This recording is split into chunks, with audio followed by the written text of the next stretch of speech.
Yo, what's up guys? Good afternoon, Chris TV. Welcome back to our channel. Today is another day, another vlog guys. Gaya nakaraang linggo, nakaraang buwan ba yun? Nagbigay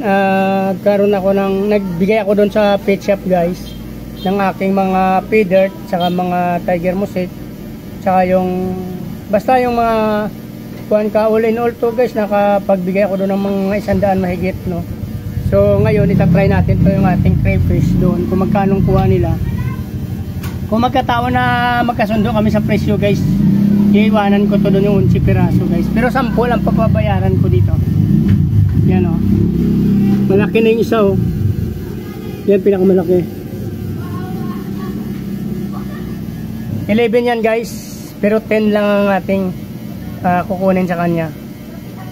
Sama na rin natin yung ating feeder, no. Tatry din natin ito idagdag, no, para hindi sayang yung pagpunta natin. Saka mayroon ako ditong snails, ano ba yun. Saka ito pa, saka ito guys yung aking snails. Try natin ito kung magkano ang magkasundo kami sa presyo. Nagdala ko ng 33 pieces. 33 lang ang ating kukuning bayad. Yan, 30 lang. Yung tatlo gawin na nating 10:1, libre na yung tatlo dyan. 33 piraso yan guys yung ating snails, no. Titignan natin kung magkano kuha nila. Kung magkasundo naman kami, iwanan ko na to doon. Same din sa aking crayfish. Yan, krillings. Ito sa krillings 11 piraso, no. 10 lang yung ating kukunin sa kanyang bayad. 10:1 din to guys. Saka ito 11 din to guys, yan. Pero dyan natin ilalagay yung aking crayfish. Lalagyan natin ng ito pa guys, oh, yung yan, para hindi sila masyado maalog-alog mamaya. Since wala tayong dalang heights, yan. Ilalagay na natin yan dyan guys, yung crayfish dito. Ito ibabalot natin ito sa plastic guys. Yung ating snail, dami nyan guys, oh. Isang plastic na lang, okay naman yun sa kanila dyan. 33 pieces po yan guys. 30 lang ang ating kukuning bayad. Yung tatlo gawin na nating libre. Bale 10:1 na yun guys. Yan.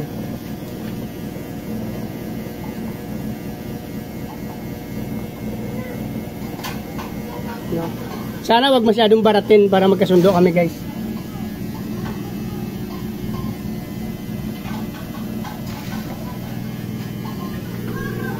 Ang ganda nito guys, oh, lalaki ng nito. Yung mga peres nito guys, 6 to 7 inches na. Buntis na naman yan yung nila, yung nanay.